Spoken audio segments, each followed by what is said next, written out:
lot of people would know Chris because you're a little bit more in the spotlight. Sacrifice is great, and our story involves a lot of sacrifice. It's been 2 years and we haven't made any money. And they said, you need to think about right now what kind of person you're going to be when you're rich. I've been here building, I'm taking it high. A lot of people don't know Jasmine McClarney. Being a woman entrepreneur can be a very lonely place. The tension that we've lived in, making a living and making a difference. There's been a couple of times where it's like, I'm done with this. Like, I'm going to throw in the towel here. Both of your guys' stories, if your goal is to go build something only to make money, you probably won't hit it. Thank you for being here with me, guys. Thanks for having us. Yeah, thank you. Any chance to brag on this girl? Truthfully, what I do is I just make a list of my favorite people, and then and that's why I started a podcast. I was like, man, how do I get Chris and Jasmine to respond to my text messages? Oh no, I'm the worst at that. I am better at responding to text. I have multiple times in our friendship, Chris looked at his phone and seen like 400 texts. And I'm like, bro, doesn't that just like stress you out? And you're like, yeah, kind of. And then you go, watch this. And delete Select it. all red. Mark it's red. That's what I do. Once it gets big enough. He's like, now I feel good. This is awesome. Sorry, everybody there didn't get a response. Let's look. How many times? Yeah, what do you got right now? 1,834. Are you kidding me? That's amazing. Are you going to do it right now? You're going to select all. I don't want to make your people watch and have a heart attack. It really bugs organized people. Marked all is red. What is it for you, though? Like, do you not like text messages, or do you not like... I get overwhelmed and hide. So, like, in seasons where I feel, like, overwhelmed, I like to hide. So, I'll, like, not answer texts for a while. It's not healthy. I'm just saying that's what it is. You're like, I'm not proud of it.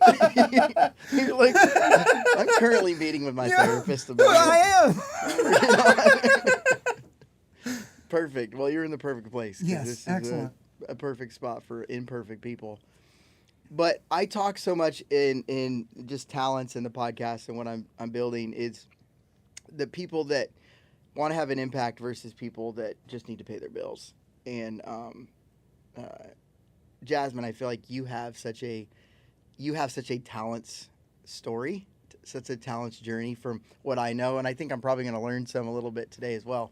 But Jasmine, I've met you guys, both of you guys, gosh, a while ago, almost 15 years ago. Yeah. And Jasmine has been she's my Instagram encourager. She tells me about your life all the time. So anytime I put something out where I'm like trying to be dumb, goofy, or like dry sense of humor, and I'm always like wondering like, will anybody get my humor? Jasmine's always like, I got it. Yeah. I got it. Good job, Cody. Hey, if that joke didn't land with anybody else, I got it. Yeah. You know? That's amazing. Yep. So you're my little encourager, and I really appreciate that. No problem. I feel seen. Good. And I feel heard. Perfect. And we're gonna talk about both of your guys' lives, because you guys both have incredibly amazing projects going on in your lives and what you've done, both of you in your own right. Now I could ask Jasmine what she does, but I think that the truth is Chris would probably explain it a little bit better. So set the stage for what she's done over the years, the businesses that she's built. So she's always been an entrepreneur. Like, for as long as we've been married, you've been trying to make money one way or another. She wanted to put our kids in private school. I went to public school. She went to public school. I'm like, talk about this private school. Oh, though. no, it's a really good school. Beautifully diverse Christian school in the area. It's awesome. Like, it's incredible. It's a great school. Yeah. But it's expensive. Mm-hmm. And so I was kind of going, no, I don't know. And she was like, I think I want to get a job cleaning houses 2 days a week, and I'll just do that. And she got one house, and then we were driving out to Redding from Sacramento, and you got a text or Facebook something. I did one-off clean for this lady, And actually, I think you were already in Reading. We were here. It was Halloween night, and I was about to fly out and meet you for a conference. Oh, wow. True? Yeah. I was at Chipotle when I got this message. This lady texted me that I had just cleaned her house, and she goes, hey, I am sorry if this was not okay, but I posted in a mom's group that you made my house smell like a spa, and I really, it was like, and she goes, you might want to just check your Facebook. And so I checked my Facebook, and I had over 50 messages. Are you serious? Of people wanting cleaning service. And so I didn't have time to think about it. I was like, I got to get the kids to the sitter. I got to catch a flight. And I bought a spiral notebook for like $5 at the airport like store and a pen, and was like, I guess I'm just going to like write stuff down and see if I'm going to do this. So I was like writing lists like vacuums, mops, like I don't know. What supplies do we need What here? do I That's like do? the most boring list that you would ever read. It's terrible. I just started to. Mops. What is this a list of? It was a terrible list, but I had the time in Reading to process and pray through and decide, like, am I doing this? And so on the flight back, I started writing messages back like, hey, we will come and do a walkthrough. We would love to serve. We, this Yeah. big gigantic So she team got her of me. sister. Her sister started working, some friends from church. Yeah. And, I mean, she freaking built a business. Before long, she had 20-something employees. Are you Now you serious? have more, which is crazy. How long ago did this all start? We just turned 10 in January. Wow. So, yeah. You look really good for your age. I Yeah, know, thank pretty you. good. Yeah. Yeah, Yeah. right? Seriously. Ripe 10 old age years of old? 10. It's Yeah. crazy. Also kind of weird. Yeah, very weird. Super weird. I was only 11.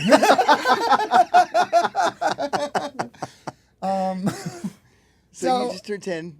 Go yeah, ahead. so she's been like growing steadily and tons of ups and downs in the business world, like stuff I never even thought about. I don't know if you guys know about me. I'm not really a businessy type guy. I'm not a businessman. I'm a businessman. I'm wearing my business socks. There Look how it red is. those are. There it is. Come on. And one of the cool things was it felt like she was praying like, man, this is like we're being blessed. Like, how do we bless the world? Like, what can we do? And most of the time at houses, her employees were waiting on laundry. This was before she has the laundry business. You have 3 businesses. She has a full laundry, like huge industrial washers and dryers. It's amazing. But the cleaners used to do the laundry, like the sheets in the house. Right. And so she'd be charging the guys like $20, $30 an hour for them to just wash there. clothes. Yeah. So out of that, she was like, this is what I assume was going on in her head. You have to ask her. Yeah. But Yeah. it was like, well, I mean, let's do laundry for these homeless people. And this was what was crazy. She had the idea, and like the next weekend, a friend of ours named Gary, he's a older Australian man. It sounds like straight Gary. up like Crocodile hunter. Oh, yes. yeah, it's amazing. And she just had him put 2 washers and 2 dryers in the back of a cheap little pull-along trailer type thing. And we'd go down, in the beginning, it was awesome. We'd go down on Sundays after church. And I like that because you'd lead worship and people would be like, Brother Chris, that was so good. But then you could go and immediately give it all back to God. Like, here's homeless people. And we did that for a while. And then she started, my gosh, the whole time the business is growing too. So the business is growing and the nonprofit is growing exponentially at that time. I mean, before long, she was planning an even bigger, which is what we currently have. Or there's a new model out now, isn't there? With like showers and washers and dryers. So cool. Wow. So let's slow down just a second. So 10 years ago, you happened to like do a really great job for somebody. That person elevated there. You had all of these leads. Did it just spread like Yeah, it was. those 40, 50 people just started telling everybody else? It was word of mouth. Yeah, totally word of mouth. And the thing I'm really good at is like, Attention to detail. Well, I don't know. Yes. Pretty good. I mean, Okay, that's why she married you. Yeah, obviously. yeah. I'm a detail-oriented guy. The thing I'm really good at is like scrubbing the toilet or doing the work. I am a Enneagram 2 through and through. I don't know if you guys ever talk about Enneagram stuff, but I'm a Yeah, helper. I mean, it's from the devil, but yeah, go Is ahead. Yeah. it from the Just devil? kidding. I'm totally kidding. Okay. There's a mic here. Okay. You've totally- seen the little pentagram. I'm totally kidding. I'm totally kidding. We Okay. talked Well, about that. I might need to look into a new personality test. I think I'm a 3-2. I'm a 2-3. Okay. So I don't know. I'm a 7. yeah, 7 wing 7 7. Yeah, I'm that's it. loyal. I think I'm a wing 6. I get it. I don't know what all of it means. I don't know. Anyway, the point is, I'm just Covered by the blood. I'm mostly comfortable in like doing the stuff. Yeah. So advertising for the stuff or the website stuff or the social media stuff, not good at. Like just not. I'd much rather be doing the job. So yeah, we did not do like advertising or any of that. It really was word of mouth. And so it was about 28. So we started in 2016. 2018 was we had started having a really great year, and 2019 was our best year, and then 2020 was COVID. That it from Yeah. there. But 2018, 2019, we were like, that was when we were like, okay, this is working. Now what can we do to serve the community? So at this And- point, how many employees are you looking at? I mean, probably 20 at that time. And Which is nothing to like sneeze at. Oh, I mean, that's crazy. like. no, it's Yeah. it's a lot, and it I think that has been that's probably the hardest part of this business is managing people, and when you actually also operate from like a heart place where heart meets business, Mhm. this industry you meet a lot of people who need a lot of help. Wow. And so there is this line that we're constantly walking of like, okay, she just called out again. Like, do I understand what's going on in the home? Like, do I, you know what I mean? And Yeah. but also I have a business to run. So there's a lot of that anyway. But yeah, we were doing really well, and that is when we also work closely with an organization called Tennessee Kids Belong, and that's a foster to adoption organization here. And so this is a part you kind of skipped over, is that we were, doing some discounted cleans or free cleans. We work with them closely to just help foster families or adoptive families. And we kind of got that idea, like, what could we do next to help these families? Okay, laundry. Like, we see piles of laundry in these homes. So it's like, what can we do? How can we do that? And we started thinking through the trailer idea for that first.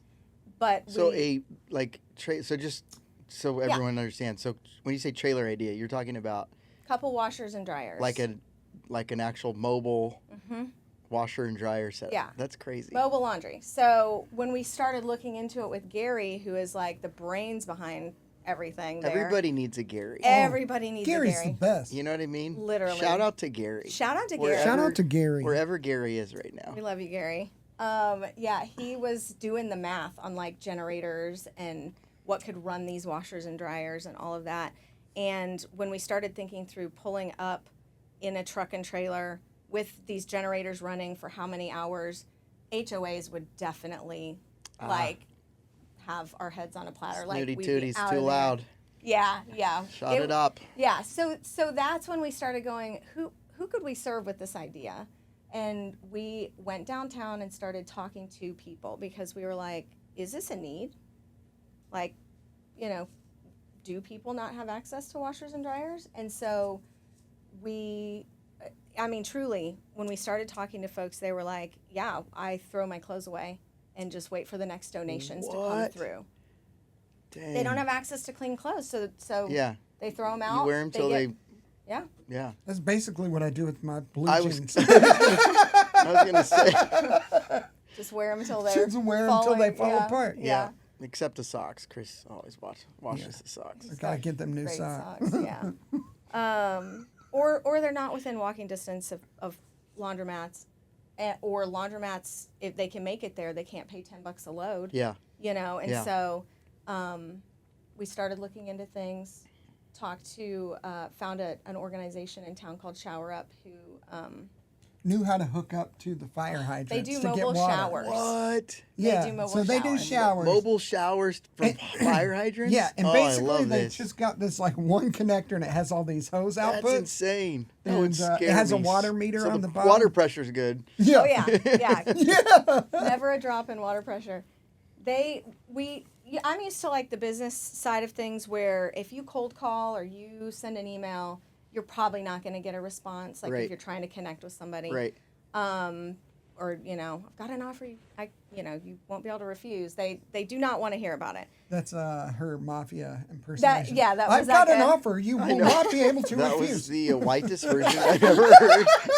But I've got an offer. I have got an offer you cannot refuse. You will not be able to refuse. So I emailed ShowerUp, and I feel like within the hour they wrote back and they were like, "Oh my gosh, we've been wanting to do this. We don't have the bandwidth for it. Wow. Yes, we will help you however we can." so you identified a need that they already knew was a need. And Dang. so since we became an official nonprofit in 2019 and ran a trailer with 2 washers and 2 dryers, the dryers, man, they weren't always working, and it was just like a whole thing, like learning, what we were even A doing. lot of learning. Lots of learning. Little fickle. Very fickle, but Generators breaking Yeah. all the time. ShowerUp walked with us through it, and we would do events together, just all the time with Well, it'd them. be awesome because people could show up, get a shower. So just imagine a homeless person. Yeah. They are wearing dirty clothes. They look crazy. Their hair's all up crazy. They can get their laundry done by Jess, take a shower, and there's people giving beard shaves and haircuts, like Dang. barbers out there. Those are the best events. Yeah. Then food station. Yeah. I Yeah. mean, they could literally go to a job interview after they. They look so cool. Oh, that's They're like awesome. brand new clothes. That's amazing. Fresh haircut. So super cool. The 2 washers and dryers we outgrew basically when the moment we took it onto the yes. street. Oh, I was gonna say. Yeah, What did you call it? the laundry stop. The laundry stop. Yep, it was the laundry stop. And we have a cute little logo. The little laundry truck with the heart. We did, but It was we'll talk adorable. about that. It's gone. Yeah, it's gone. But they, we worked with ShowerUp, did all of that. Knew we needed to really work towards a bigger trailer, and so we raised the funds, bought a brand new truck, down to the hour before we had to go pay for the truck. We got our last 10 grand in. Are you serious? I'm not joking. Wow. We didn't. It was crazy. So got the truck, got the trailer. It's a big, beautiful trailer with 8 washers and 8 dryers. 8? It Oh, feels that's like amazing. driving a semi. I've never driven a semi truck. It's just under the threshold for needing a CDL. So Do you drive it too? I love to drive. She freaking loves to I drive. love to tow that thing. She won't even let me drive the RV. She's like, I don't Wow. trust you. Okay. I mean, did I say it exactly Jasmine's like a that? boss That's how she lady. said It's it. really what I we're love. established. No, I freaking Towing. love sitting in what I call the back lounge of the RV. I'm like, heck Oh yeah. yeah, we'll be driving across the U.S. and I don't see him for I'm like playing hours. games on my phone. He's just writing new songs, Yeah, I- man. That's what I should be doing. singing Michael Bolton tunes. Yeah. Oh Yeah. yeah. It might be a control issue on my part, but I do like driving. She likes It's okay, Yeah. guys. This isn't like a marriage No, counselor. she Yeah, loves. Should we unpack that? I drive everywhere except road trips, and then she is You like to I'm drive. like, go for it. That's awesome. Yeah. Dang. So Anyway. you have this 8-unit set up, and then where is all that at today? Yeah, so it's out on the streets. I think 5 days a week right now. I mean, we're downtown quite a bit. But last year, That's amazing. I just knew with my businesses and what I really wanted to see, where I wanted to see the laundry stop go, and the growth I really wanted to see, and knew that it could really impact people. I didn't have the capacity to do it, and so we started talking to ShowerUp about, because they're in several cities. Okay. They've got a lot of locations, lots of trucks out, and so started talking to them about merging with them, coming under, being a part of the ShowerUp family. And Because so, nonprofit is hard. Yeah. oh man, it's It's Yeah. so hard. very Yeah. hard. Yeah. The fundraise. I mean, Yeah. we had a small board. I had a friend that co-founded it with me, and we both had full-time jobs. Like Yeah. it was not and so it was. This is truly a passion project. Totally. And I cried once when we were like sealing the deal, like this is happening. And it was just, I just knew in that release that God had it and this is where the growth could happen. Yeah. And so far, I It's think they've everywhere. launched 4 or 5 new places with laundry, and it's awesome. So this started from you wanted to put your kids in private school. So Yeah. you thought about how to make extra money Uh-huh. to essentially doing a really good job and then having more people go, hey, let's hang out, let's talk. Were you always entrepreneurial? Yes. Like when did you know you were an entrepreneur? When I was 8, I was going door to door selling macrame door hangers with people's addresses. They could custom order. This was in 88. In 88. In It sounds 88. like a scene from Napoleon Dynamite. I know. You want to buy, would you like to buy a custom hanger? Yeah. Yeah. That's exactly what it was only like. 50 cents. It's for a good cause. Yes, Photo- for a good cause. photo- Photos. What's by- that girl's name on Yeah, What is her photos name? by. What is her name? I can see her face. Yeah, I can totally see her Yeah. face. Would you like to buy a bracelet? Would you like to buy a bracelet? The She just bracelet dropped bag. him and ran off. Yeah. What a great movie. Your mom goes to college. Anyway, Napoleon. That was Yeah. a tangent. That's exactly what it was like. And I sold quite a few of those. I was making bank at 8 years old. Yeah, you were. And then Did you do that because you wanted to, or like Yeah, money I was wanted to tight, make- or your at parents that- are like, if you want shoes, Yeah, no. Oh. At that time, no. Later on in life, there was more of a necessity to work. Dad left, single mom, when I Yes. was 12 or 13, 14. I know the story. I was 13. Yes, that's, yeah. So there, but at 8, there was no necessity. I loved the exchange of cash. Like, I just wanted that cash. So She's so funny. She doesn't like to spend money. Like, she won't buy herself stuff. She loves to make it. Yeah. It's like the making of the money is the fun part to Yeah, her. yeah. And so it balances out. I love to spend it. She loves to make it. It's kind of a perfect. it's perfect. It's a marriage made in heaven. Yeah. She's Yeah. like, sweet. He's like, honey, look at. Chris is like, honey, look at my shoe collection that's Yeah. growing. I haven't bought shoes in 3 I years. love your cleaning business. Yeah. It's so good. Keep going. So out of necessity, but 8 years old, you kind of saw that. So I think there's different types of entrepreneurs. Was any of this ever scary to you?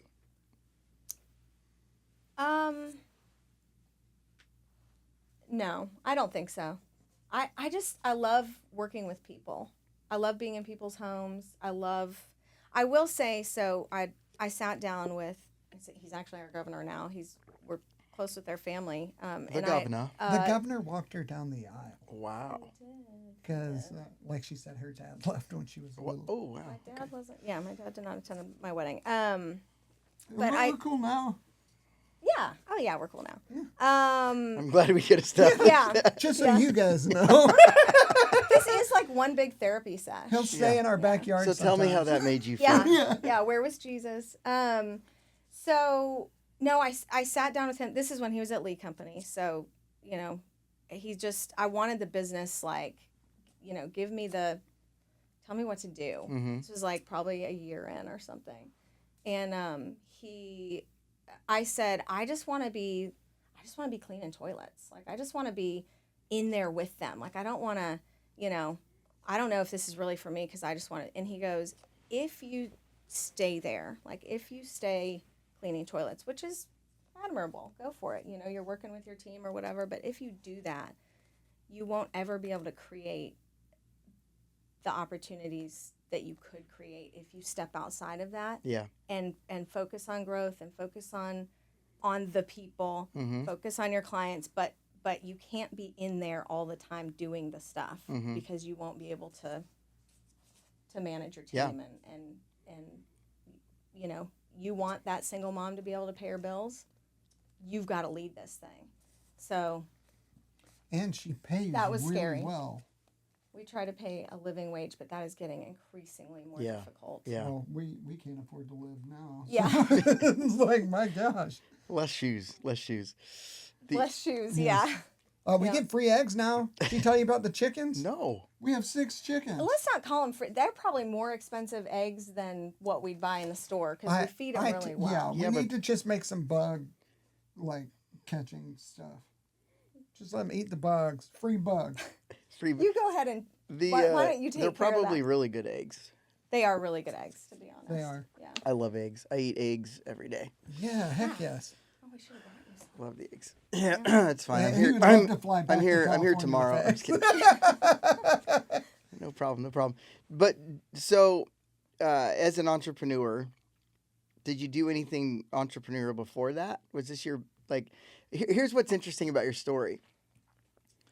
I think a lot of people are trying to find how do I do something I'm passionate about, and lining up passion with meaningful income is kind of a hard thing to do. And I think a lot of times when we really get down to it, we're like, I was a little bit trial and error, to be honest. I don't imagine as a 15-year-old, you're like, my dream is to clean toilets. Mm-mm.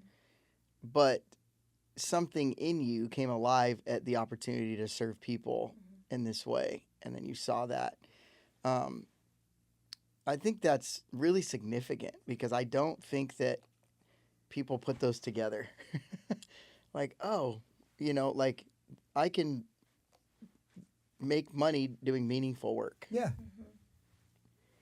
period. And I think people get they get really stuck. So I'm just curious, what that process was like for you prior to all of this, in your 20s and things like that. Was it just something that sat in you, or was it, how did you develop yourself as a business? You're basically a business operator, Yeah, You used to have a jewelry business. Oh, I did do that. And yeah. then before that, she was sewing stuff and selling it at the I flea was markets. doing that. Yeah. I forgot Oh, about you that. were such an entrepreneur. She was. She did, our whole marriage. She even did one of the I did an MLM. Arbonne. Sold I was Arbonne like, for a while. we're never doing this again, babe. Yeah. That was, I forgot about all that. Just, I don't know. I think that the key for me, it's something I'm passionate about, Mhm. serving people. I'm not necessarily passionate about scrubbing someone's shower. I'm passionate about serving people. And when you pair that with meeting a need, Mhm. meeting a need and your passion, I think you're unstoppable. Yeah. When you find a need, that's where the money is. Mm-hmm. The money is finding, or is meeting the need of a rich person. Not necessarily, but The meaning is finding a way to make money. I love that. it. Let's put that phrase. Wait. yeah. Yeah, I don't know. Your podcast description says something along the lines of what is it? The tension between making a living and making a difference. Mm-hmm. And that literally describes the tension that we've lived in for definitely the last couple of years. But where you kind of you go out on a limb, you risk a little bit more in order to change the community around you or the world or impact the community. And I don't know. I don't know. Yeah. I think I love that when I'm like, what'd you do before that? And you're like, and he's like, you did jewelry, you forgot did all this, about all you did that. this, you did this. Like he's going through it. I think that they're. I know I'll miss some businesses. Almost every year you'd start a new business to make money. She loves to make money. You'd probably still macrame something and sell it door to door. Where does that come from? I don't know. I've just always been that way. I don't know why. She really has. And it's so funny because she doesn't spend money on herself. Mm-hmm. I've seen her spend more money at thrift stores The only time she ever bought something cool for herself was the car that we have, the Yukon, and it is pretty cool. Drive a Yukon. Yeah. Rolling on I dubs. love that I tried to just sing like Justin Bieber. But so I have what I call part of my good money moves stuff is this idea that everybody has a money story. And your money story is that internal script that silently influences the way that you make decisions week to week, day to day. And it's often subconscious. It's often learned from childhood. It's often only partial truths. And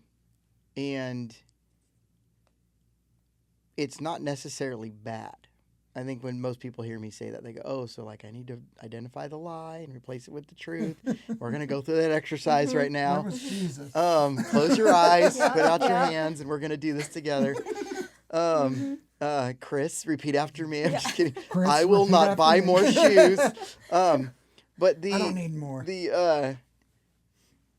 But everybody has a money story. And regardless if you're aware of it or not, it affects the way that you make decisions.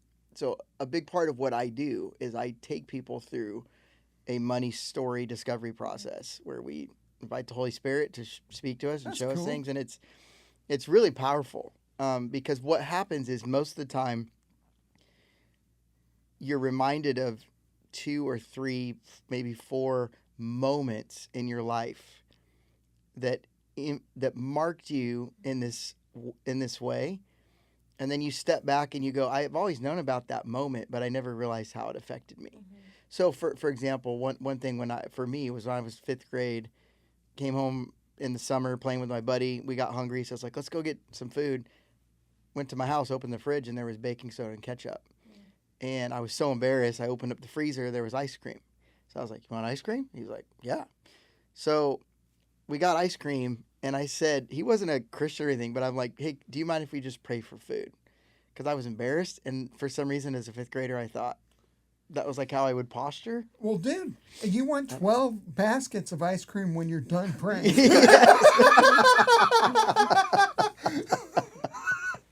that ice cream multiply. Dude, I'm right there with I'm like, you. "Well, do you want to see God multiply? You want to this see ice cream? something cool?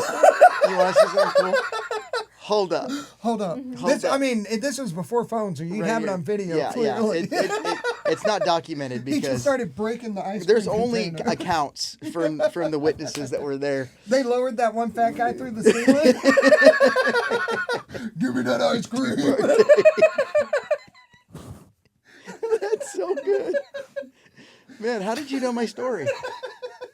I didn't even have to finish it, and you knew it. You knew the whole story. That was the whole story, wasn't it? Wow. What did happen, which is funny, is it wasn't ice cream, but we pray, and 15 minutes later, somebody knocks on the door. I go answer the door, and it's our house church, and they knew we were going through a hard time, No way. and they were standing there with a refrigerator-sized box full of food. Oh my God. And I Dude. remember Wow. standing there, and I was like, I was so impressed as a 5th grader that, like, that's my God. My buddy Keith, he's not a believer. He's sitting there and he's like, "Holy beep!" He goes, "Dude, we just prayed." Like Yeah. And the fact of the matter is, we prayed, but that was already in motion. Mm-hmm. That provision was already in motion. That was part of my money story. Oh, God's my provider. Wow. Like That's so good. I'm an 11-year-old going, yeah. That put a confidence in me that That's like cool. I'm never gonna lack with God. Yeah. Like and maybe we didn't always have everything we wanted, but there was all. So that's part of my money story. It's not a negative thing, but I can go through those, and I'm just curious, like as we're talking, how aware you are of maybe your money story, in how it sort of dictates some of this conversation, because I think the truth is, I do think that there's a wiring in us of like entrepreneurism. I think that's a thing. I mean, I'm so grateful that I had like people when I was a teenager like, you're an entrepreneur. And I'm like, I didn't know what it was, but I'm like, Oh, it sounds like manure. yeah. I'm like, what? What'd you call me? Say it to my face, Say it man. to my face. You want to say it again? I like how country he was when he Yeah, grew up. what? Yeah. I feel like the judge on American Idol. What's his name? Yeah. Oh, what's his name? That was real good. Luke Bryan. Luke Yeah. Bryan. My name's Luke Bryan. I like that song. I saw him at the sushi shop one day wearing a $250,000 Richard Mille watch. Oof. And I did not see him, nor I don't think I would have recognized him. I just saw the You watch. just saw the watch. And I go, holy crap, are you wearing a Richard Mille, like, over him? I'm not even looking at him. And then I look down at him and he goes, I sure am. I sure am. I sure am. That's amazing. That's a It was great good. story. I love that.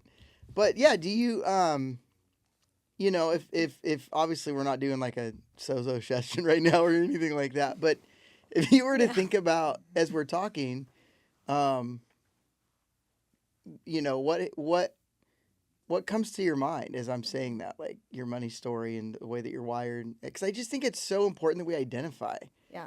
like the things that drive us and the things that fuel us. That I think there's some similarities between us, but I think the things that come to mind would be the earlier years where I think it was wired into me. I also watched my grandparents who lived in a built out boxcar from when he worked on the railroad. Wow. Mm-hmm. Wow. I don't know. They just saved everything. They didn't throw anything away. There was no waste there. You know, it was just like kind of watching them, and then they would go to the flea market on the weekends and sell. He had stuff in sheds and so kind of watching some of that, and then coupled with when my dad left and the single mom, we weren't getting child support. Mm-hmm. And so I was 12 and 13, I started babysitting. I had to pay for my own field trips. Like we were church pantry, Mhm. like, you know, to fill the fridge kind of a thing or whatever assistance we could get. My mom, she went to... She's the hardest worker I've ever seen. She is. She went to Wow. TSU on a minority scholarship after we left as a white woman. I was going to say, minority I'm scholar. trying to figure out what Yeah, ethnicity yeah, we're talking yeah. about. That's here. why she's named Jasmine. Oh, Okay. it makes sense now. So Real light skinned. yeah. Just makeup. So yeah. And after we were raised, my sister and I, and she became an electrical engineer, like after, and worked Your mom on did? fighter, That's fighter, insane. As an adult. fighter Wow. jets at Lockheed Martin. And She worked What? on Yeah. the, like, at the time, the top secret jet at Lockheed.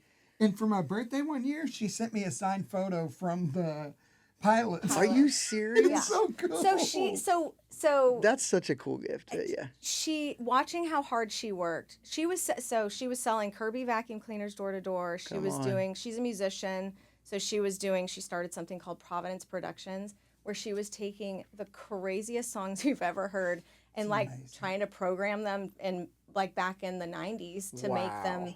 be something they could use or whatever. Wow. So I think watching her, She grew up behind the bar, too. well, yeah, Seeing people get tips and stuff, probably you were like, I like that exchange. no, I did not care about tips. No, tips I did not. No. It was God. just the exchange So- of money. You were like, that's cool. No, my parents, okay, we lived in Alaska for 5 years in the 80s, and my parents were musicians and played in Eskimo bars. Wow. And Oh so my gosh. we made You ever more. seen them make out? Just rubbing noses. When they get real into it, it's not. Eskimo kisses.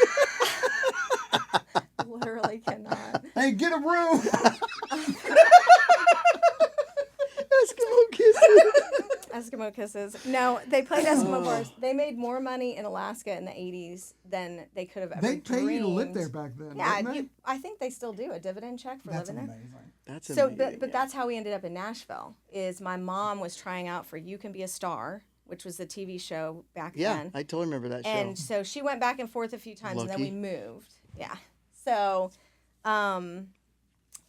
she's a musician through and through, and so she tried to do that, but then she needed to like pick up side jobs to just make everything work. So the vacuums, the whatever else she did. So watching her work hard and make it work for our family, that's like ingrained in me. Yeah. But I also knew and made a decision then that I never wanted my family to go that route. You know what I mean? Yeah.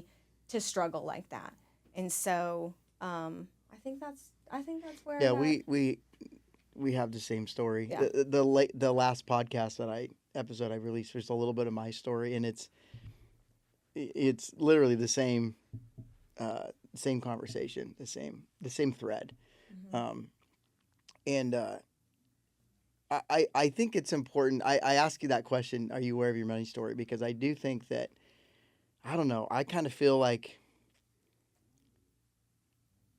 if you've never had to go through anything, like, I don't know how much I want to like partner with you or like, because there's something about going through hard circumstances and situations and having to figure it out. It's almost like it creates character. Yeah. Yeah. Like James says. Yeah. You will. It's so crazy how the Bible says that. Yeah, wow. And then it plays out live. But we read that, but we don't want to live it. Right. And we read that, and then we want to, anything bad happens, like, this is the devil. I'm like, I don't know. Like, God doesn't promise us. Well, I mean, if you think about it, suffering is the norm in the world. Yeah. We're lucky that we were born here, at this one place. At any other given place in the world, suffering is the norm. Yeah. And it's like, I don't know, that you know a little bit of our story, kind of Leroy Jenkinsing and buying a studio just out of nowhere. Yeah.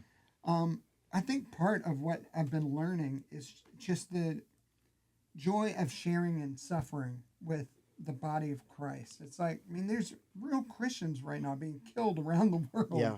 Yeah. And it's like, I'm sad because I have to eat rice tonight, but like, that doesn't make any sense. Mm-hmm. Like, yeah. What? Take a moment to share in that suffering, commune with the believers around the world and what is normal for them. Right. It's like, God doesn't promise that things are going to be good all the time.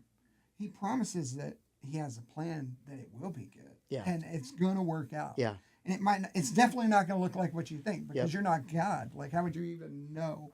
But the idea that, what you just said, like, we're so scared of suffering. But how boring would The Hobbit be if he just got the ring and they flew it to freaking Mordor and then that's the end of it? Right. Well, but that's what we want for our own lives. Yep. We're always seeking some sort of, oh no, I don't, like, if it's God, I won't be in the fire at all. And it's like, no, if it's God, you'll probably be feeling the tension. Yeah. Like, most of the Bible stories are like, and they thought they were going to be killed, and at the last second, God gave them an idea, and they were like, it's not about it being good, it's about him getting glory for being awesome. Yeah. And everything in our life. And that's something we've been thinking about a lot, is what you just said. Just the idea that, like, you have to lose your life to find it. And I don't know exactly what that means, but I think taking big risk and just seeing what happens is like, somebody asked me, what do you think is your gift? And I'm like, I think I'm just brave. Like, I'm not really gifted. I'm just brave. Like, it's easy to do it for me because I've seen God work so many times in our life before. Yeah. Like, over and over and over. And even when we, just talking about money story, the first time I got offered a deal, so I had written Your Love Never Fails, Jesus Culture was going to record it, and every label in town was calling me. And I was like, no, I don't need to make money from people singing this song at church. What do you mean? Like, wow, that's crazy. Like, that, no, they can just do it for free. And they're like, that's not how it works, man. There's going to be money waiting for you. Wow. You have to get. But, I mean, it all felt icky. And so I just asked Jazz, like, what do you think about the idea of, what if we give away the advance? Because the advances just kept getting bigger and more crazy. It's like, what if we give that away? and then we won't make a decision based on money. And so we did, and just the goodness of God in that one choice. So Integrity had offered me a bunch of money, and so had Brentwood Benson, and so they were labels that existed back then that don't even exist anymore, and we signed with the tiniest record company out of England, and the beauty of it was they immediately got bought, and then that company bought Integrity, and Integrity was partners with Sony, and also the company I was with was partners with Capitol. So for like 6 years of my life, I was signed to every Christian label in town, and it was all because of one decision that we took it out, and we built a school in Brazil. It cost $10,000 to build schools in the Amazon, and we were like, let's do it. Wow. Gave it back. Yeah, I think the thing I've been thinking about a lot lately is most of the advice that the gurus want to give is about how to mitigate risk. Yeah.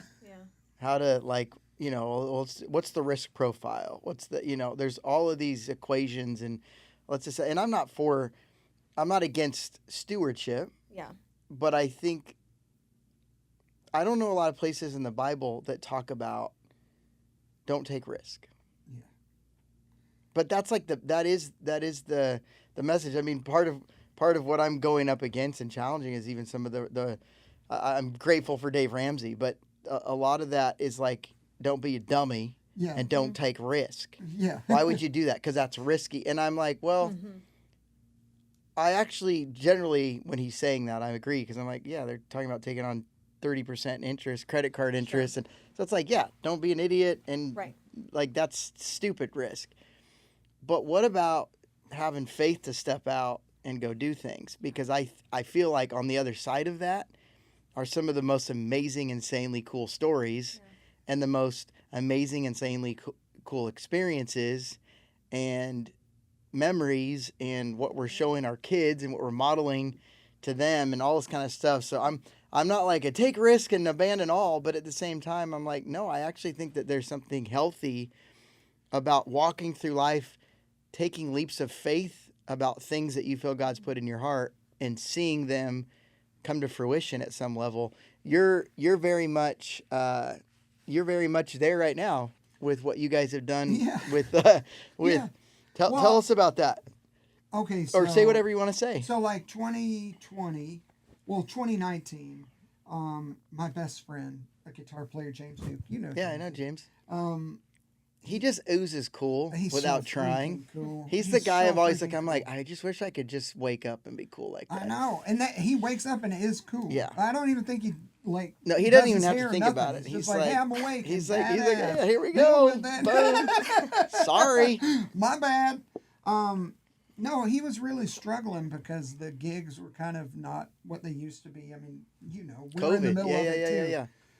And he said, dude, will you pray and fast so I can get a real job? I don't know what I'm going to do like next month or the month after. And we did for a week, prayed and fast, and he got a job at Centricity. But what was crazy is in that moment, and I've been in this business for a long time, but in that moment, I had the realization that like, wait, Stoogie and James Duke are like at the top of the ladder of worship guitar players. They're legends in that. And you're telling me that he doesn't have the ability to just live his life, like retire someday? Like he's the best at the top of the ladder. And for the first time in the history of doing this, I realized, my God, they only get day rates. They get paid to be on the road. So I started asking, like, how much do you make to play on one song? Like, do the math for me. Like, just tell me. I'm working on something in my head. And it came out to like $75. Now I rounded that up because that sounded bad. I didn't want anyone to think that was normal. And so I started telling people it's about an average of $100 a song. And what's crazy about that is everything you hear then, every note you hear on a song costs about $500. Wow. And that's nuts. Okay, so who's keeping all the money? So they'll loan you 50 grand to make a 10-song album. Mm-hmm. The record label will. They call it an advance. So it's not a loan. They're No. just giving you the And money. it gets recouped after you make that much money. Now, we know Jesus culture was way different. It was such a healthy setup and super cool. But the typical deal is not like what we had at Jesus culture. We were just a church movement doing a thing. Like, right. Like money wasn't the main thing anyway. So, but these labels, the typical deal is they keep 85% of everything and you get 15%. That means you have to pay it back at 15%. Every time it makes $1, you pay back 15 cents. So if you do the math on that, a typical record in this town will cost the artist $333,333.33 before they make a single penny. Wow. Because that's what it'll take to recoup 50K. Wow. You know how much you get for 1 million streams? $5,000. Mm-hmm. Nobody's recouping. Wow. No, Wow. it'd be impossible. You'd have to be like Beyonce Right. times 10. Right. Like just to get like back to your recouping spot. Yeah. And the life of these songs are so fast. It's like boom, boom. And basically I realized nobody in the music industry makes money except for the label. Like that's the only one that wins. And not even the guys that we know that work at the label. They're still in the losing. They Right. don't get a bonus. Yeah, they're just if I sell 1 million records, They're just on salary. they're going to get the same Yeah. thing they got last Yeah, year. yeah. They're on the losing side too. And it made me so mad. I just had the thought, we don't need them. Like me and my friends write the songs. My other friends are the best players in this town. My other friends are like the graphic designers that do. It's like, we don't need a label. We need community. Like, Wow. what if everybody, my community doesn't have money? You think about Axe, it says, and they brought everything they had and shared it together, and that's how they like, well, I'm like, hey, we don't have money, but we have gifts. I don't know how to play bass, you do. I don't know how to play drums, you do. Yeah. Bring your gift together, and basically the concept was, let's just share it all. Like, if we like an artist, let's make a song for him. And we'll share it. We can give the artist more than they've ever gotten in a deal. Zero recouping, because we're not loaning anything. We're saying we Yeah. believe in you. Yeah. Let's do this together. And guitar players keep, 5%, and drummers are getting 5% of a record that lasts forever. The guy that does the graphic design. And we've had moderate success. We released about 40 songs last year. Wow. It was great. So you have this epiphany, which is amazing Yeah, and accurate, but how Well, does it made me mad. It made me right. like real frustrated that like is my this friends- you mad, by the way? Is this Yeah, mad? this is me This mad. is- mad. Okay. Uh, Peak mad. Yeah, this is yeah. peak mad. Yeah. I'm trying to imagine Chris mad, but I do it sometimes. Yeah. Charlie said I crashed out. If you crash out, he crashes out on if people don't drive like they should. No. If people are mean to her, I'll crash out. Oh, Even our dude, kids, you and it I makes both. me so mad. I'm You and like, I why are both. you talking to her like yeah, that? you and I both. And I will crash out a little bit. I'll be like, stop it. I'm super calm until that happens. It just Yeah. makes me mad when, like, even though they're my kids, I'm like, that's my wife and your mom. Like, I can't hit you anymore because we're not in 1980, but you deserve something. But you deserve it. So I got mad, basically, that it just felt like that this industry, the Nashville principality, is one that just takes advantage of God's people. You think about, in the Bible, the Levites, the ones that got the tithe that people brought, like, that was for them. They did the sacrifices and stuff. And it's crazy to think that nowadays, our Levites can't even make it past 35. If they want to get Wow. married, they can't. Wow. And how then do we have bass dads that teach, like, how do we make bass disciples if we don't have bass dads and bass guides? Because they all have to quit when they get a family. I mean, Yeah. we saw it happen over and over. Yep, All of our friends. Yep. Like what I was and- talking about, the guy that owns the coffee shop here, same thing. In the other aspect there that's really interesting is most of the most talented creative artists, they don't care about money, no, even a they tiny they bit. don't, and then they don't. I remember talking to some of our mutual friends, and asking them when we were at the peak of stuff, hey, so what are you gonna do? Like, 10 years from now if this sort of slows down? And it was Well, like, it's never going to slow down. it was like, what? What are you talking about? Yeah. I'm like, well, this probably will end at some point, right? Like, like they don't even think about those kind of things. So then you're out there, you know. I just talked to a buddy who he ended up getting a job at a grocery store because he was like, well, that's what I had to do. Okay, so you have this anger epiphany.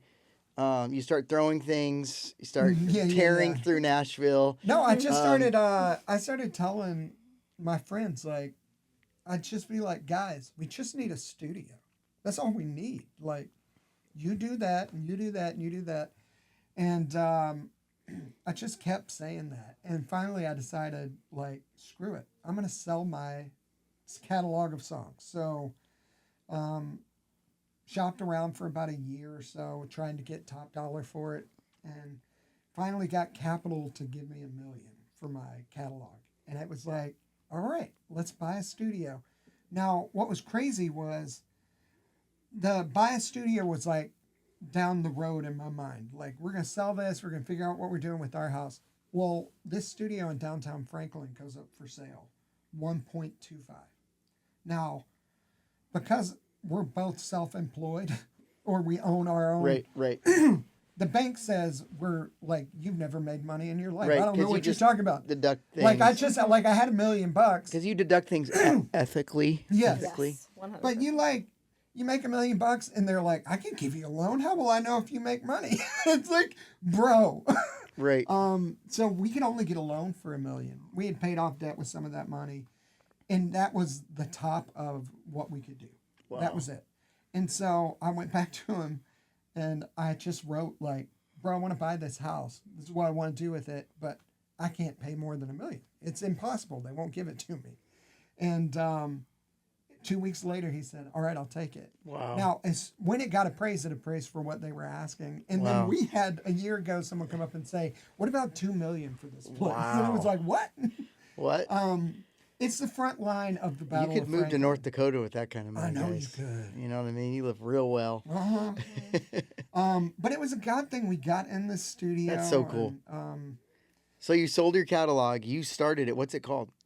real fun. It's called Real. Of Real course. Real Fun Records. Of course, Yeah. you would start Well, a record company and call it Real Fun. we do real stuff, and we have fun doing it. Oh, that's like, you. let's help orphans. That let's is help you. widows. Let's help the least of these, and let's have fun.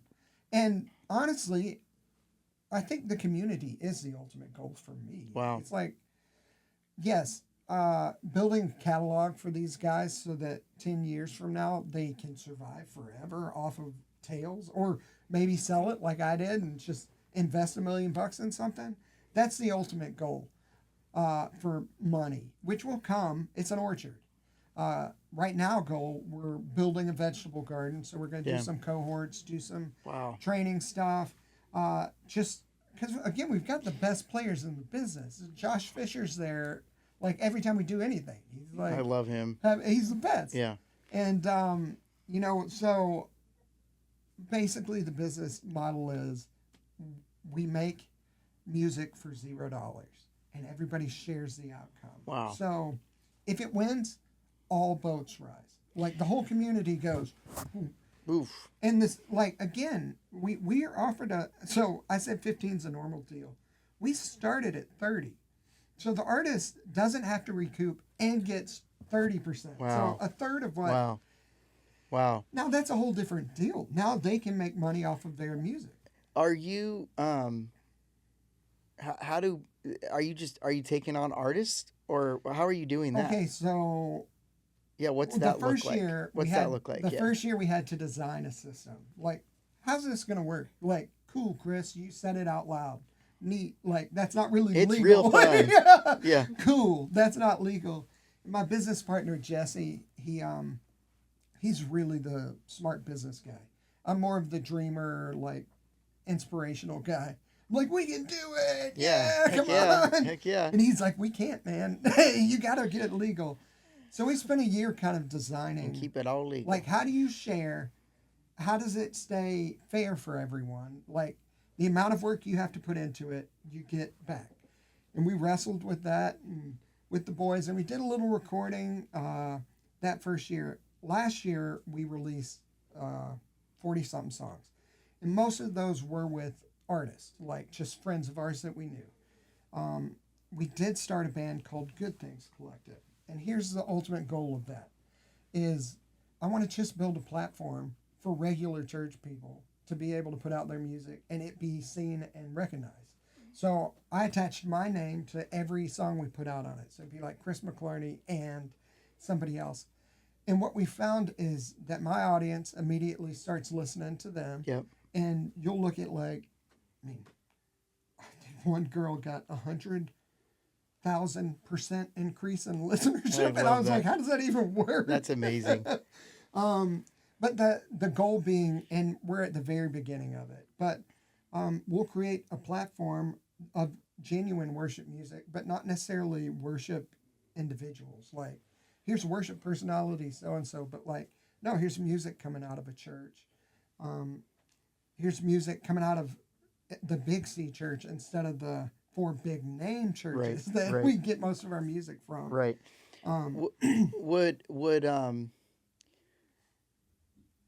Would any artist fit in this environment? Yeah, so we also made a rock imprint this year and started releasing rock and roll guys. Oh, I love that. Like Tooth and Nail style. Yeah. Yeah. If you do an emo, screamo, let me know. I'm totally. We can Jasmine and I. We can do it We've tomorrow. got you. Studio's open. Jasmine's my bass player. Yep. Yeah. Oh, yeah. And She might be a little too groovy for She heavy. does backup vocals, and then. So where do you see this 15 years from now? I see a really healthy community that looks like church, and I mean, honestly, I just want to see the Levite, for lack of a better word. It sounds so spiritual, overly spiritual, and you guys know I'm not. I can prove it. I can curse or something. Yeah, or something. I'm not overly spiritual, but the Levites, the people that I feel like God anointed to do this thing, whatever that means to you, the idea that God said, I made you to do this. That's what I feel. I don't feel good at anything. I definitely don't know what I'm doing, but I feel like I was made to lead worship. So it just feels comfortable. Yep. It's like, yes, this is where I belong. And I want to be able to give that to all of my buddies and be able to support their families. Like real Levites growing old, just worshiping God. If this just paid the bills, but built a really great community, That's the goal. Is that still the win? Well, okay, so the label we created, and I told you we split up all the percentages. How much do you think was for the label? It was only 5%. Dang. Now, that was supposed to be our take home. Now, that will work. It'll take us Eventually. 10, 15 years to get there. We'll make more money than everyone else. It'll be fine because we'll have touched everything that came out, and they'll touch individual projects. Mm-hmm. That was our thinking. But it's been 2 years and we haven't made any money. Yeah. I mean, I say that. We have started to make money. It will generate, and again, 10 years from now, it's an orchard. Yeah. It takes care of I itself. love that perspective. But how do we get there? So this year we really started digging in on, okay, now how do we support this long term? That means we need to make money right now. And, Well, and also, how do we keep the lights on? well, yes. But I do really well with risk. I just think if I build it, it's going to break. It will break. If God builds it, then it will stand forever. Now, I don't know how to build like God builds. So you just going to have to listen and be brave. Yes, it's been a sacrifice, but it's less about sacrifice and more about obedience. Scripture says obedience. I desire obedience over sacrifice. The idea that we just felt like God told us to do it, so we did it. Wow. It doesn't have to be more complicated than that. It's been like the crappiest couple of years ever. I've made $0. It's also been some of the most fruitful years of my life. Building relationships, finding maturity in myself, growing through the pain of this, and realizing what am I? Somebody real early on came in. They loved the idea so much. They're like, "This is going to work." They said, "I'm going to work for you one day." And they said, you need to think about right now what kind of person you're going to be when you're rich. And I was like, well, is that really the goal, man? And he's like, you need to think about it. Like, think about what kind of person you want to be. And what's been beautiful is being able to think about that while not having money. Because it's a lot harder to think through when you're flush with cash. Yep. It's like, oh, I don't know, I'll do anything. Yeah. I can make it rain all the time.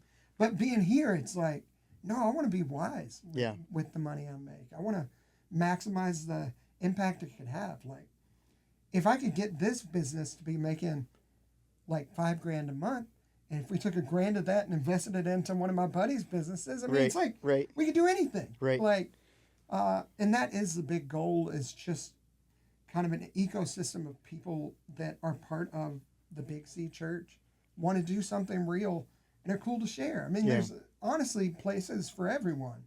And that's what we're trying to build. It is crazy hard. It has been, I've woken up with a lot of sore tummies from just stress, not being able to sleep. But I think ultimately you said it at the beginning of this convo, which is suffering, it creates character. Yep. It's like, you can't get it any other way. Yep. Like, congrats, Chris, you found yourself in the fire. And 2 Corinthians talks about, like, it's all going to be burned. Yeah. Like, all that can be burned will be burned. Yep. So, like, build with gold and diamond and stuff that matters and not straw. And it's like, oh, what does that look like? Well, it's hard. It's hard. You got to refine gold. Like, it's not easy. And I'm not saying that God wants us to struggle. I don't think he does. But I don't think it's God's will that we always don't struggle. Right. It's like, or that we never struggle. Right. It's like, no, we need to learn how to make it through. How boring is our story going to be in heaven? Like, I worked a 9 to 5 my whole life, God. Well, cool. I mean, you got all eternity to talk about that. Yeah. Janice and accounting. That's going to be such a good story in heaven. Good job. Sadly, I talk to people all the time, and that's how they feel. And that's one reason, that's one mission for this entire podcast. Well, I think the world has put people in that. Let's get out of this idea of comfort, not going after the dreams in our heart or the passions that we feel God's purposed us for. Let's do it. And I think to both of your guys' stories, one of the most important rules, if you will, if there's any rules, I don't know if there's formulas for all of this, but if there's any rules, it's like, I firmly believe that if your goal is to go build something only to make money, you probably won't hit it.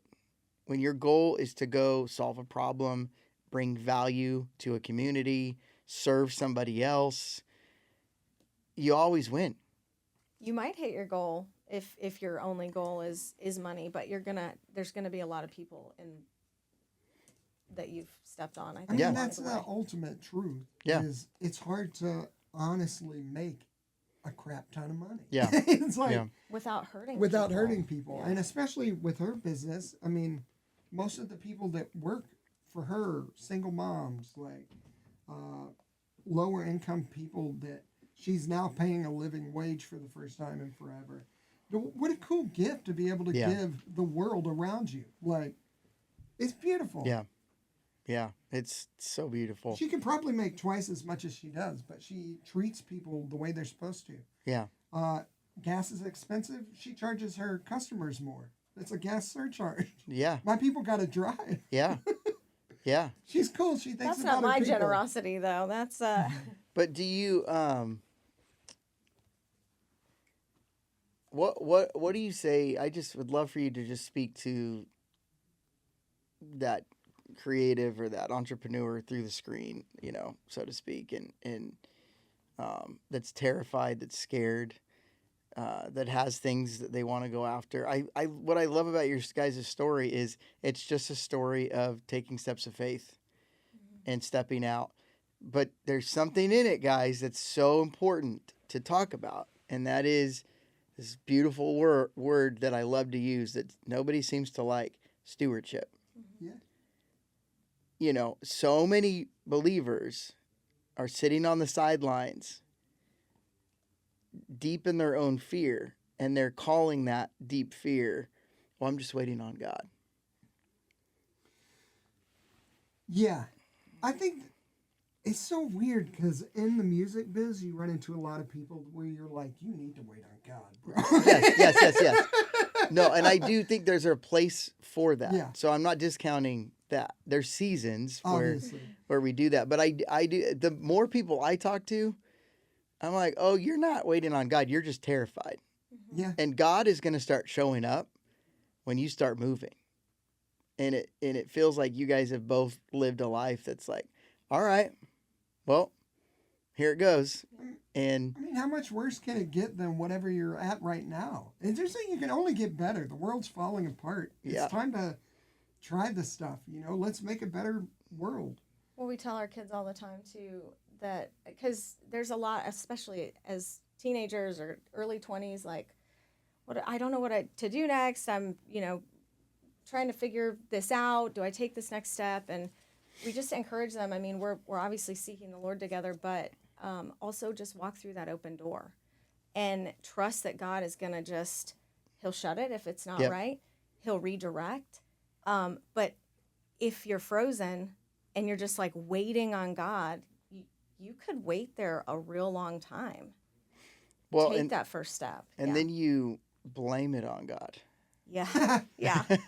You know, and then you're like, You've done this to me. yeah. Yeah. And there's just something about, I would rather live my life knocking on doors, pushing on doors, and letting God close them Yeah. than just standing in the hallway going, just waiting for God to open one. And it's like, there's something around stewardship. There's something around, the way that God created this whole experience that we're in called life in the universe and earth. And there's something in his design that if you step back and you look at it, he designed us and then he turned around and said, I want you to help manage this. Yeah. Here, like, let's do this. Name all the animals, bro. Yeah, like there's Steve. a collaboration that's about to take place, and I'm assigning you as a manager, and I want to manage my life well. I want to manage what God's put in my hand well, and frankly, I'm at a loss right now to think of anybody more than the two of you as a family unit doing what you guys are doing.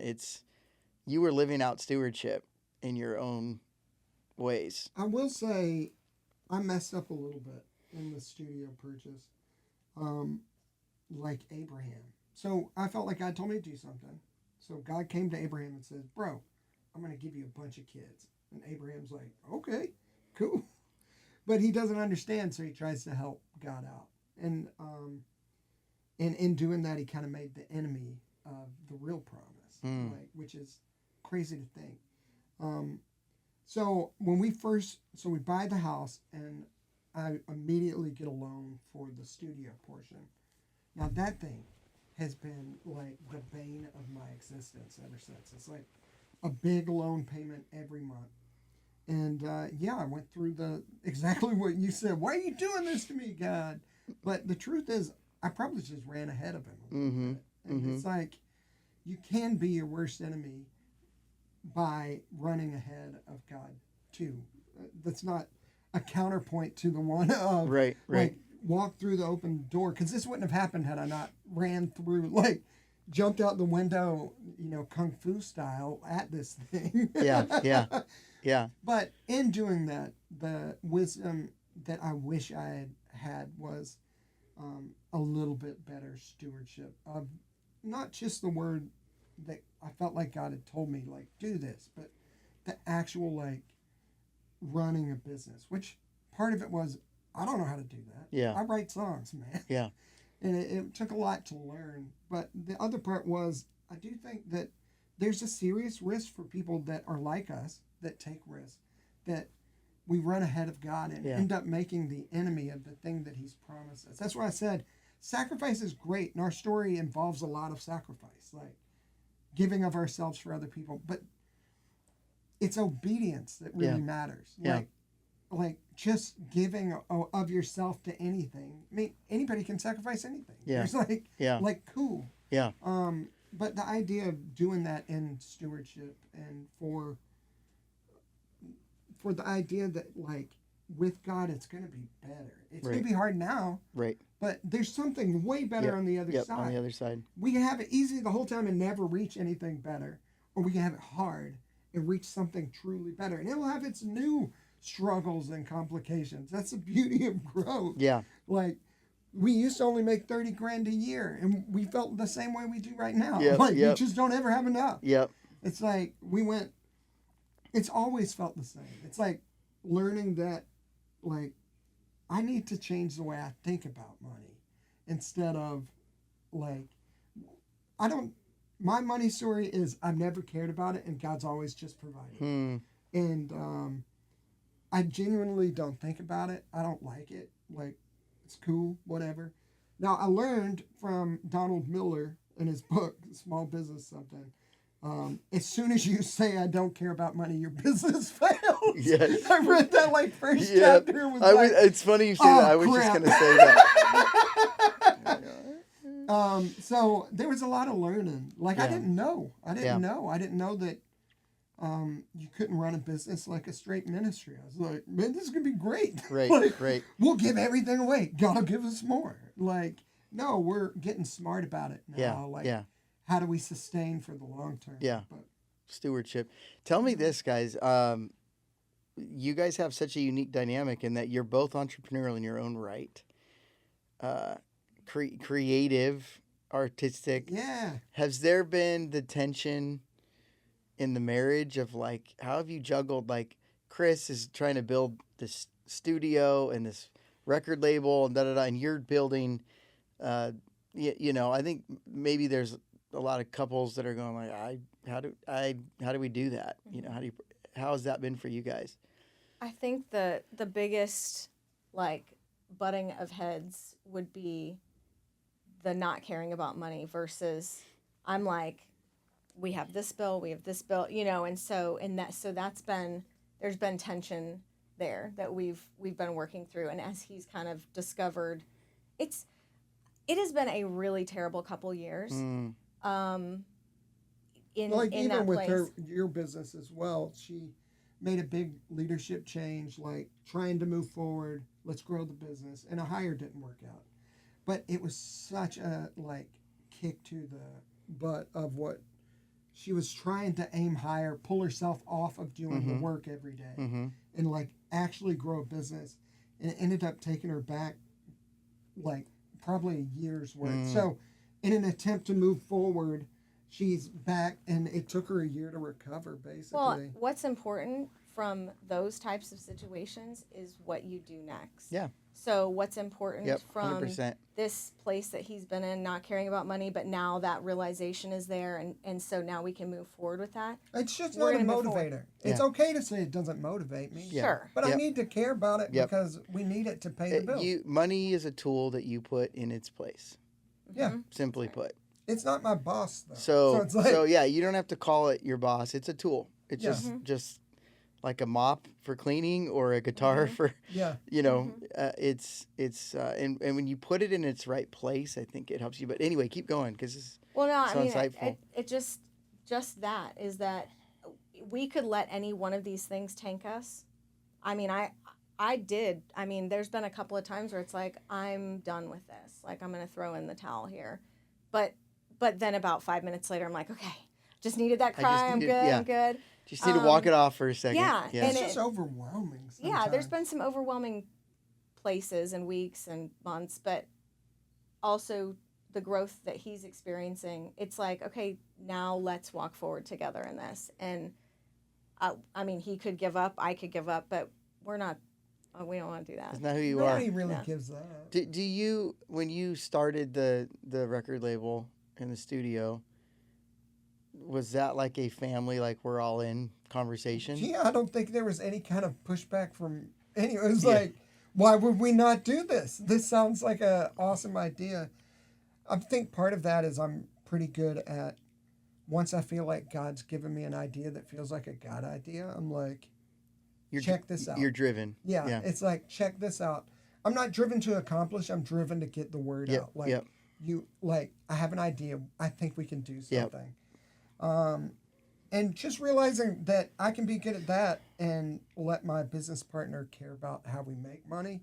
I can build the community. So it's like in that business relationship, I'm doing that. And that's kind of how we do in our life relationship, where it's like she keeps us straight and I keep us like On the edge. On the edge, you know? She keeps you straight. You keep her everything fun. Yeah, that's it. Yeah. She's real, I'm fun. There Real we go. fun. Real fun. Fun. That's actually where the name came There from. it is. You know, I think any startup, there's stages of startup.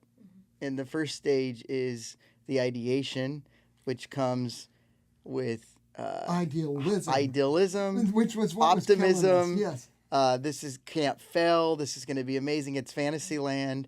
And then the truth is that you're going to hit a wall at some phase in that stage where you move to realism, which is like, oh, this isn't as easy as I thought maybe it would be. But it doesn't mean it's not worth fighting for. Right. And that's, again, I think we've got to break through the fear piece, which you guys have just done really well. But then you've got to build the grit and the muscle to steward through what feels like winter. Well, it's the only reason we're able to do it is we've done it our whole marriage. Yeah. There's been many times we've given more than we had, this is the story of how we've done life. It's like, let's risk it.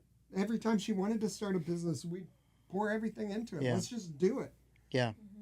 There's no, failure doesn't bother me. Yeah. And you've seen that on stage. If I train wreck on stage, You're like, I'm "Start the over." one most enjoying it. You're the one sending it to worship fails. And dude, it brings me the most joy. It's my favorite thing that happens. I would crawl in a hole and die. It's so if I did rare that I on love that I stage. just freaking love it. I love love that failure. about you. You learn a lot from failing. 100%. It's You the learn best more from teacher. failing than you do winning. Oh, I don't think you learn when you win. Yeah. That's the problem. No. Because you don't know You just what feel you're really getting good to do. about And it's like, yourself. I've been winning at leading worship and have no idea what I'm doing. So Yeah. it's being okay with that Yeah. I think makes it. I love that so much. Jasmine, tell me, what would you say to the women entrepreneurs out there in the just every woman in your maybe that has a dream or feels stuck or feels like they've had to put everything on the back burner for the sake of their family or what have you? What would you talk to the women out here? To the women. I have 48.2% of my listeners. are Wow. female, so That's actually amazing. I think it's That because I is. have 5 daughters, but Oh yeah. Wow. Did you get $5 donuts while you were out here? we saw that yesterday, and I was like, oh. They're So cronuts. They're the best. no, I like to talk about my 5 daughters, and then I like to take an offering. That's what I like to. That's good. You know what I Perfect. mean? Yeah, In that yeah. order. But yeah, speak to the women. Gosh, I don't know. Being a woman entrepreneur can be a very lonely place. And I think that the most important thing is surrounding yourself with your people and with people that call you higher. Because girls, we can be, Hold grudges. we can do, yeah. No,